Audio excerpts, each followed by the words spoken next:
Hey guys, I'm Avni, And I'm Diva. and welcome to Positionality. Wow. We have a podcast. Dude, I know. And it's our first episode too. Yeah, so this is your guys' first time even hearing us. Okay, I know we talk about a lot of this stuff on FaceTime or whenever we talk in general, but it's weird having a mic in front of it or recording it. I know, this is a strange sensation. Yeah. Sensation. Wow, look at the elevated dictionary. Our English teacher would be so proud. I don't know about that, but sure. Okay, I guess let's just dive right into it. So, today we want to talk about the private prison industry. Which I just want to start out by saying, prisons weren't even a thing that I thought could be privatized. I mean, okay, I'm not surprised considering how privatized every single other industry is, but just the whole idea itself is insane. You just generally don't think that incarceration is something that a company's gonna handle. Exactly. I think even when we were researching for episodes, right? This episode was supposed to be the criminal justice system in general. And then I went onto a Google rabbit hole because that's what I do now, apparently.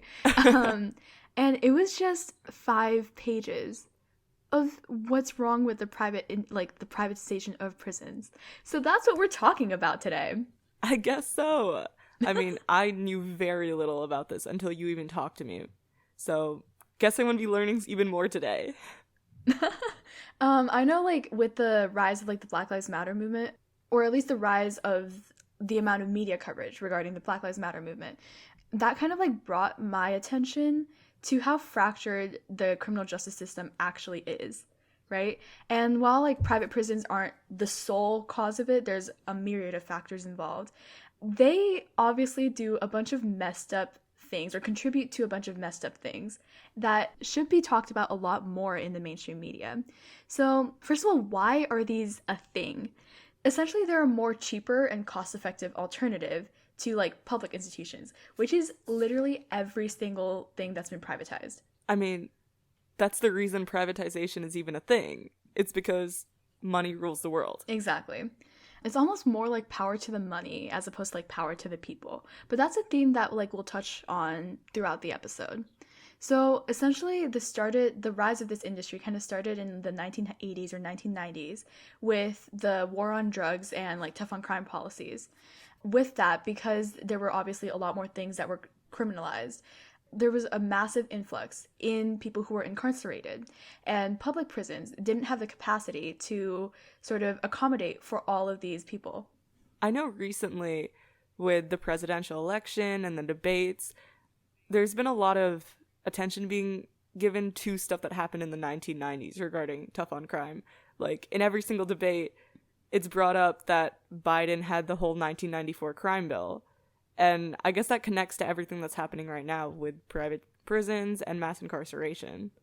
Yeah, and I'm kind of surprised that especially with the whole private prisons, because obviously the 1994 crime bill that had significant racial implications because more Black people were being incarcerated. I'm surprised that private prisons hasn't really been brought up. Anyway, with the whole influx of prisoners in the system, they needed companies to swoop in and kind of help the government take care of this stuff, which has happened with almost every single industry. So I was stalking the government of Georgia because who doesn't do that in their free time during summer? You know? Yeah, that's definitely what I do every Saturday afternoon. Yeah, I mean, sometimes it's the state of Montana because I'm bored, but Today it's the state of Georgia, I guess. yeah, I'm just in the mood to attack Georgia. Anyway, not attack Georgia. Anyone who's listening from Georgia, we love you, I guess. We're sorry, we love you. Okay. Anyway, so according to this audit, they found that private per inmate, it costs about $44.56 per inmate per day in state prisons, compared to $49.07 for similar inmates in private prisons. So clearly this whole cost effective argument isn't necessarily true because it costs more for private prisons. There are two main companies that we're going to talk about in this episode. So that's GEO Group and CoreCivic. And they are the big barons, I guess, of privatization in prisons. So Georgia specifically gives these companies a combined amount of $140 million to house only 15% of Georgia's inmates every single year. Which, I mean, makes sense, considering that the state budget for prisons is $1.2 billion, which, I don't have my calculator on me, but that seems to add up. Yeah. Yeah. The cost is roughly proportional, so you can't even get mad about that. But the question then becomes, if if Georgia's government can do it better themselves, right? They are doing it for a cheaper amount. Then why still use private prison companies? And I think, again, more stalking, because I am bored. It's quarantine, guys. I mean, come on. So follow the money and stuff like that. But when you do that, you find that both GEO Group and CoreCivic donated roughly $174,000 to elected officials in Georgia. And that obviously has a significant effects on state policies enacted, as well as the ideologies each of the candidates represent. We love corporate philanthropy. I know. That's a whole nother issue for another episode, though. We could go on a 40-minute rant about that. Yeah. But I'm guessing, based on all of this, the extent is that these companies get influence and power because they have the money to do it. Yeah. Fun fact, corporate philanthropy was the essay that we had to write in English that actually started this podcast idea. So thank you to our English teacher. Yes, our Lord and Savior. We say that about literally almost every single person we idolize, though. So basically. Anyway, so private prison companies obviously have a significant influence over political changes that essentially benefit them, not the people, them, through lobbying, direct campaign contributions, and networking. So CoreCivic suggested in their 2010 annual report that the demand for our facilities and services could be adversely affected by the relaxation of enforcement efforts, leniency in conviction or parole standards, and sentencing practices, or through the decriminalization of certain activities that are currently prescribed by our criminal laws. They are literally saying that politics affects how much money we are going to make off of our prisoners, and we need prisons to stay in full capacity in order to make money off of them, right? That's their business model. Which makes sense logically, but just from an ethical perspective, it is just strange to think that the people incarcerated in this situation are the product of these companies. And I think it's important to bring up an example because it's sometimes hard to envision how this business model even works. The legalization of marijuana is a big concern, I guess. Well, not even that big of a concern, but it's an issue that comes up. It's kind of a hot button topic at this point. We see that a lot of people, for just possession of marijuana, they are sent to jail. These prisoners are then, I guess, taken advantage by these private prison companies because these private prison companies make money off of them, right? Even though it's a minimal offense. So they need to make sure that, say, this tough on crime policy with regards to marijuana is there in order to make sure that, they can make money off of these things. If that entire tough on marijuana, if that's gotten rid of completely, these people then lose much of their product, I guess, because these people are not in prison anymore. So from a theoretical point, it would make sense that these companies would want governments to keep tough on crime policies. And that's part of the reason that they give so much money to elected officials so that they can lobby. Mm-hmm. More specifically, in 2015, both CoreCivic and GEO Group made about $3.5 million in revenue to managing over half of the prison, private correction facilities. These contracts gave each company the responsibility to maintain about 80,000 beds in over 70 facilities. And when the Department of Justice announced that it would phase out private prisons in 2016, their stock prices started to drop significantly. In 2017, however, under the leadership of Jeff Sessions, the Department of Justice announced that it would be maintaining its contracts with for-profit prisons, and that caused stock prices of both CoreCivic and GEO Group to double. So clearly, this issue is deeply rooted in policies, as it has been when mass incarceration first began. I mean, it's clear that governments have to have policies that benefit these corporations so that the corporations can still manage to, get a profit, which is how every corporation works. But when their entire business model is based off of keeping people in prison, that's where it can become problematic.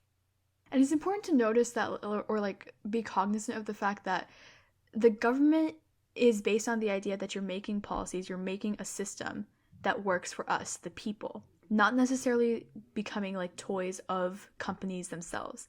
But when you see things like private prison companies donating millions of dollars to the Trump campaign and becoming associated with super political action committees or like super PACs, these are types of like committees that can raise an unlimited amount of money from corporations, unions, and individuals and use it to advocate for certain candidates, policies, and legislation. When you see that kind of involvement, although like this whole lobbying stuff, that's not like it's like legal and we know about it, right? It's not something that's clandestine. But it's not something that benefits the people either. It becomes clear that money is a driving factor rather than politics or like ideologies. Which at this point isn't even surprising, which is sad, but true. It's agreed upon by both parties even. Mm-hmm. It's not a partisan issue. I mean, we see that with like the whole like choosing political candidates themselves. Anyone who doesn't have money, their campaigns don't succeed. Yeah, and that's why these corporations in the prison industry have to fight so hard to keep policies that continue giving them profit. Which I think is an insane system to be like tangled up in, but unfortunately that's the reality that we live in.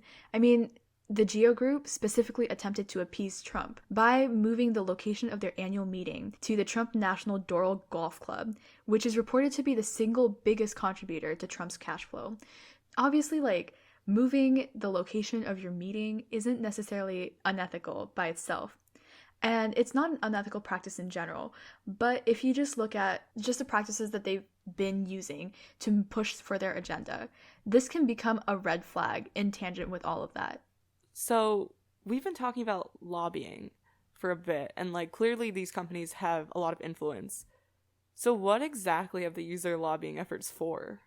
Okay, good question. So both CoreCivic and GEO Group have funded lobbying efforts to stop immigration reform, killing the path to legal status for over 11 million undocumented immigrants. And that keeps those people flowing into their immigration detention facilities. Through this, they also get a lot more congressional funding to incarcerate those same people in their for-profit prisons. So I guess it's kind of like a deadly cycle of just lobbying to get these people to come to prison so that they can make more profit of them, just over and over. Yeah. Obviously, any for-profit company exists to make money. So with prison companies specifically, the size and status of the country's criminal justice system is a huge contributor to how much money they make. And in order to overcome their challenges, these private prison companies joined with lawmakers, corporations, and interest groups through this, I guess, organization called the American Legislative Exchange Council. And that's how they kind of advocate for prison privatization. CoreCivic specifically, to get the policies they wanted, they paid between $7,000 and $25,000 per year. They worked with ALEC in drafting policies and legislation that promoted mandatory minimum sentences, which is where offenders serve like a predetermined amount of time for their crime. They also push for 3-strike laws, which prevent previous convicts from getting any other punishment besides life sentencing with 2 or more violent offenses. And then truth in sentencing, which basically limits the amount of time inmates are convicted of certain offenses. They can earn off like their non-life sentences. So I guess that like these private prisons don't just have issues in regards to the political system, but it seems like they're causing social effects as well. Mm-hmm. Yeah. So according to, I believe, Alex Friedman, who's the managing editor of Prison Legal News and the associate director of the Human Rights Defense Center, the rate of violence is higher at private prisons, and the recidivism is either worse or the same than in public prisons. So basically, if prisoners are given adequate access to social services such as education, drug counseling, anger management, etc., they're more likely to return to prisons and be stuck in this incarceral cycle, which again helps with the profits of these companies, but then keeps these prisoners or these people in the incarceral cycle. Which, again, the point of prison isn't just to keep people out of the streets, it's also to reform them. That's like the whole like habilitation part of it, right? Like, hey, you did some things that were not fit with this social contract that we're in with our government. So work on yourself, get better, kind of help society progress rather than contribute to some of the malicious effects, like the malicious actions that are taken every single day. And a lot of the proponents of the private prison industries, they claim that private prisons have like the same standards as public prisons while like saving the government money. However, there are major consequences to these cost-cutting measures because obviously when you cut costs, you cut down a lot of programs. On average, private prison employees earn roughly like $5,000 less than public prison employees, which often leads to like a higher employee turnover and a decreased rate of security in these prisons. In 2016, the Department of Justice found that there was a 28% higher rate of inmate on inmate assault. That's double the amount of inmate on staff assault and twice the amount of illicit weapons in private prisons compared to federal institutions. So not only are these private prisons getting profit off of these people, and, in order for them to be more cost effective, they're hurting their prisoners rather than helping them. Yeah. In fact, the Department of Justice report also found that private prisons failed to ensure inmates were receiving medical care. That's a big red flag. Some private prisons even went for months without a full-time doctor, which further exemplifies like the ethical issues associated with private prisons. They don't serve as the correctional facilities that prisons, both public and private, are meant to be. Essentially, private prison corporations are trying to cut down their expenditures and save money, but what gets left out as a result ultimately ends up unreasonably harming those inside them. Wow, I mean, medical care is one of the biggest things that people need, and having no way to get it at all when you're stuck in a prison, that shouldn't be a problem that people are facing. I mean, just like access to healthcare shouldn't be determined by like your actions. Everyone should have the right to life, liberty, and pursuit of happiness. That's what was written in the Declaration of Independence. But it seems like that's becoming more subjective because we keep on judging people based on these actions or stuff like that. And keep in mind, who are in these prisons? I mean, generally minorities. Exactly. Generally, people who are like in there for like minor drug offenses and stuff like that. So it's disproportionately affecting a lot more minorities and people who are convicted of minor crimes, which is like, again, like the whole exploration of intersections between all of these issues is what contributes to why these are super unethical. Have you heard of the 2009 Kids for Cash scandal? No, what's that? Okay, so interestingly enough, 2 judges in Pennsylvania in 2009 were found to have accepted money, which is roughly $2.6 million in kickbacks. These are just 2 judges. This is not like a government or anything. From the owner of juvenile detention centers in return for sentencing juvenile offenders to those centers. They're like, hey, maybe like, first of all, convict this child of a crime and then send them to us so that we can make money off of them. This caused children convicted of minor offenses, such as stealing a DVD or failing to appear at a hearing they weren't even notified of, to be sentenced in detention centers unreasonably. Wow. Is that not insane? It is. Also, $2.6 million for 2 judges. And this was just in 1 year. Imagine what they could do. Imagine what they probably have done with others. Exactly. And it's kind of like, first of all, like, yes, stealing is bad, but stealing a DVD. Does anyone even use DVDs anymore? I mean, I certainly don't. Yeah, I know. I like Netflix everything. Then again, this was 2009. Neither of us were even 10 yet. Yeah, I was 4. Oh my god. Wow. Oh my god, you were 4? So clearly, like, this whole privatization of prisons, like, they lead to the continuous funneling of people into the prison system, even when crime rates are actually falling.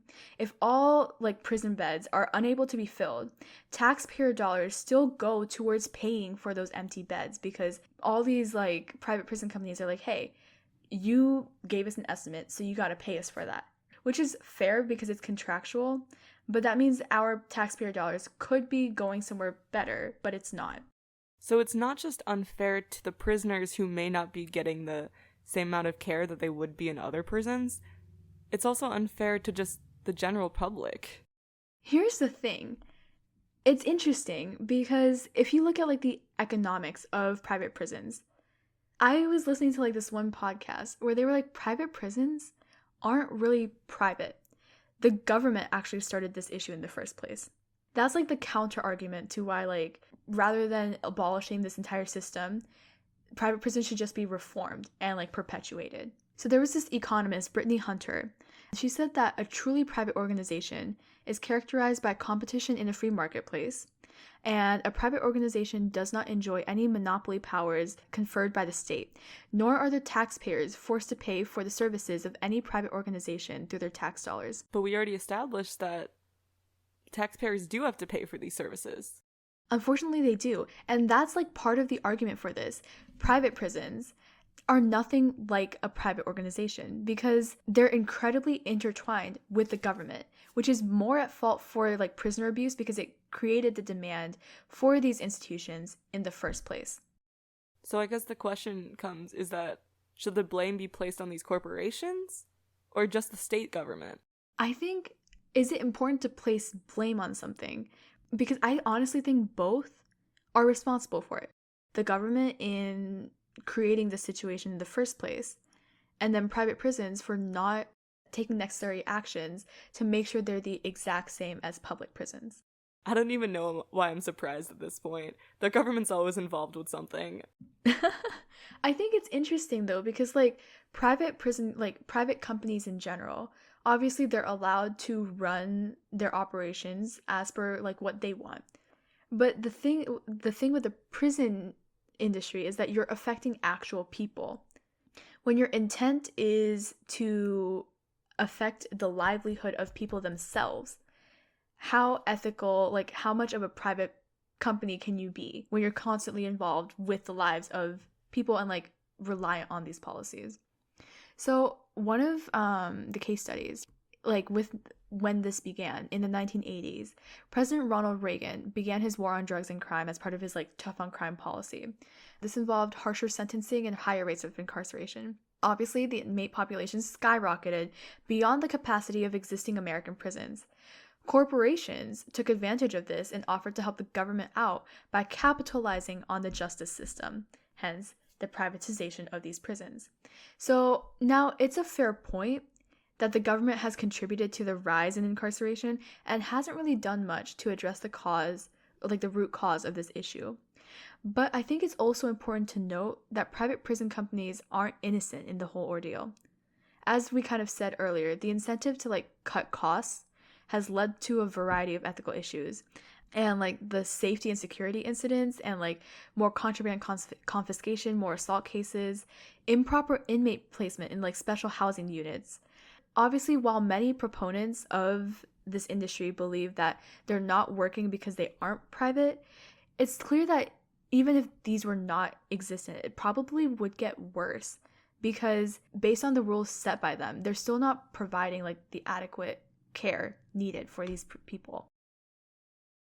So I think it's clear that there's a lot of ethical, political, and social issues involved with prisons, but I guess the question is, like, how do we solve these problems? I think that's an interesting point to bring up because, like, let's take a look at Norway, for example. First of all, if you just Google what Norway prisons look like, they look like college dorm rooms. In Norway, only one's liberty is taken away as an inmate, but everything else, such as their right to vote, their access to school and healthcare, their freedom to participate in leisure activities while still serving time, that's all still there. The governor of the Heiden prison in Norway, I believe his name is Are Hoidal. I'm not entirely sure how you pronounce that. But he explains, we're prison officers, and of course we make sure that an inmate serves his sentence, but we also help that person become a better person. We're role models, coaches, and mentors. And since our big reforms, recidivism in Norway has fallen to only 20% after 2 years and about 25% after 5 years. He also believes that inmates are human beings. They've done wrong and they must be punished, but they're still human beings. So, sure, the system is super expensive to implement because it costs roughly $138 million to build. And like, if you just consider the size of Norway compared to the size of US, Norway is incredibly small. So using that amount of money to like build these prisons isn't obviously like the best solution for the US, but it works in Norway. And essentially the US and other democratic countries, they were created on this principle of the social contract, right? This idea that there are certain values, morals, ethics, and activities that people in a society should be able to abide by in order to make society function. And then obviously prisons were made just in response to the people that don't abide by this sort of contract should be punished or reformed. Exactly. I guess this kind of spirals off into a discussion of what is justice? Because we say we have a criminal justice system, but what's its purpose? You know, do we really want to just punish these prisoners for their actions, or like retribution, I guess? Or do we want to help rehabilitate them and help them kind of get access to certain resources in order to become better citizens in society? I mean, because if the real purpose of justice is simply to keep offenders off the streets so they don't serve as harmful to society, then why are we even bothering? Because most sentences, they're not the death sentence or the life sentence. They go back anyway. So if prisons are not aiming to help these people, I guess, yeah, what is the point? I think it's also interesting because is every single prisoner deserving of this chance? Because obviously, like, most people, they haven't done anything that's like super major or whatever. But then they're like repeating major offenders like El Chapo, I guess, the drug lord. Or like, say, Ted Bundy, the serial killer. Because obviously, someone who commits a minor offense like drug possession should not be treated the same as a serial killer. But I also don't think like murderers are. I think murderers are deserving of empathy to an extent. To an extent. I think, like, obviously, I don't condone their action, regardless of reason for their action. I don't condone it, but I think they can be given the chance to better themselves, even with serial killers, because there's a lot of psychological stuff that goes on with that. If instead they were maybe given like the opportunity to work on their mental health, would the outcomes be different? I mean, I guess we'll never know. I think in order for us to decide how to reform prisons, we can't do that until we decide what the purpose for prisons really is. Yeah. And I think that's our point where we, like, definitely to all of our listeners, we encourage you to consider this. Like, what is this purpose? What are we trying to accomplish with this system?